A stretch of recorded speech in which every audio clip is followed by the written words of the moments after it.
Assalamualaikum warahmatullahi wabarakatuh. Kami dari kelompok 3 akan menyampaikan presentasi dengan materi proses terbentuknya bumi dan tata surya. Sebelum itu, saya akan memperkenalkan anggota kelompok 3. Yang pertama ada Dwi Rahmatia, yang kedua Ika Dewita Putri, yang ketiga Tommy, dan yang keempat Anissa Maisko. Baiklah, materi pertama adalah proses terbentuknya alam semesta dan tata surya. Alam semesta mencakup tentang mikrokosmos dan makrokosmos. Mikrokosmos ialah benda-benda yang mempunyai ukuran yang sangat kecil, misalnya atom, elektron, sel, amuba, dan sebagainya. Sedangkan makrokosmos ialah benda-benda yang mempunyai ukuran yang sangat besar, seperti bintang, planet, ataupun galaksi. Dalam pembentukan alam semesta dan tata surya, terdapat beberapa teori menurut beberapa ahli. Yang pertama, teori keadaan tetap. Teori ini dikemukakan oleh Fred Hoyle, Hermann Bondi, dan Thomas Gould pada tahun 1948. Teori ini berdasarkan prinsip kosmologi sempurna yang menyatakan bahwa alam semesta, dimanapun dan bila manapun, selalu sama.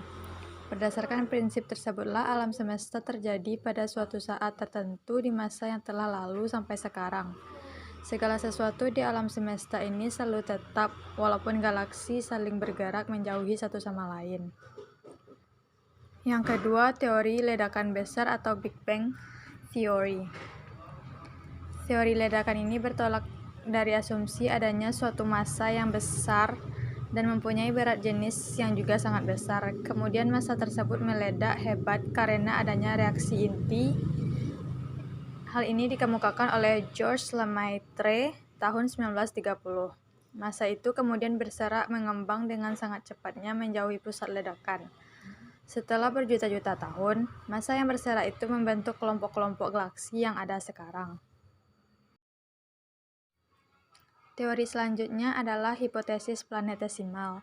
Dikemukakan oleh Chamberlain and Moulton, hipotesis ini bertitik tolak dari pemikiran yang sama dengan teori nebular yang menyatakan bahwa sistem tata surya terbentuk dari kabut gas yang sangat besar, berkondensasi. Perbedaannya ialah terletak pada asumsi bahwa terbentuknya planet-planet itu tidak harus dari satu badan, tetapi diasumsikan adanya bintang besar lain yang kebetulan sedang lewat di dekat bintang yang merupakan bagian dari tata surya kita. Kabut gas dari bintang itu sebagian terpengaruh oleh daya tarik matahari kita dan setelah itu mendingin. Terbentuklah benda-benda yang disebut planetesimal. Materi selanjutnya yaitu peran bumi sebagai planet. Bumi mengadakan rotasi selama 24 jam, berarti satu hari bumi lamanya ialah 24 jam. Sedangkan satu hari Venus ialah 247 kali dari bumi, yakni 247 kali 24 jam. Bumi mengadakan revolusi selama 365 hari. Satu kali putaran mengelilingi matahari disebut juga 1 tahun. Selanjutnya adalah struktur bumi. Secara garis besar, lapisan bumi terdiri atas beberapa bagian, yaitu kerak bumi atau crust, selimut atau mantel, dan inti atau core. Struktur bumi seperti ini mirip dengan telur, yaitu cangkangnya sebagai kerak, putihnya sebagai selimut, dan kuningnya sebagai inti bumi. Pada kerak bumi terdapat 4 lapisan, yaitu lapisan atas, tengah, bawah, dan batuan induk. Selanjutnya pada selimut bumi terdapat 3 lapisan, litosfer, atmosfer, dan mesosfer. Dan bagian inti yaitu inti bumi terdiri dari 2 bagian. Yang pertama inti bumi bagian luar dan inti bumi bagian dalam. Selanjutnya adalah proses pembentukan benua dan samudra. Terdapat 2 teori yang menyatakan proses pembentukan benua dan samudra. Yang pertama teori konveksi atau convection theory. Pembentukan benua dan samudra, teori ini menyatakan bumi yang masih dalam keadaan berpijar dan panas membentuk arus konveksi yang berada di lapisan terluarnya. Arus-arus tersebut mengalami gaya dorong dari bawah bumi membentuk yang disebut konvergen, divergen, dan transform.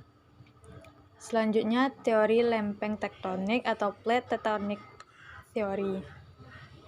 Pembentukan benua dan samudra litosfer atau bagian terluar kulit bumi terdiri dari beberapa lempeng-lempeng tektonik yang berada pada lapisan atmosfer. Lempeng-lempeng tersebut terus bergeser karena adanya gaya arus konveksi dari dalam bumi. Terdapat dua buah lempeng yang kaku dan lempeng yang bergerak. Lempeng yang kaku disebut dengan lempeng benua dengan ketebalan 40 km dan lempeng samudra dengan ketebalan 10 km. Kedua lempeng tersebut berada di lapisan bumi atmosfer yang terus bergerak dengan kecepatan rata-rata 10 cm per tahun.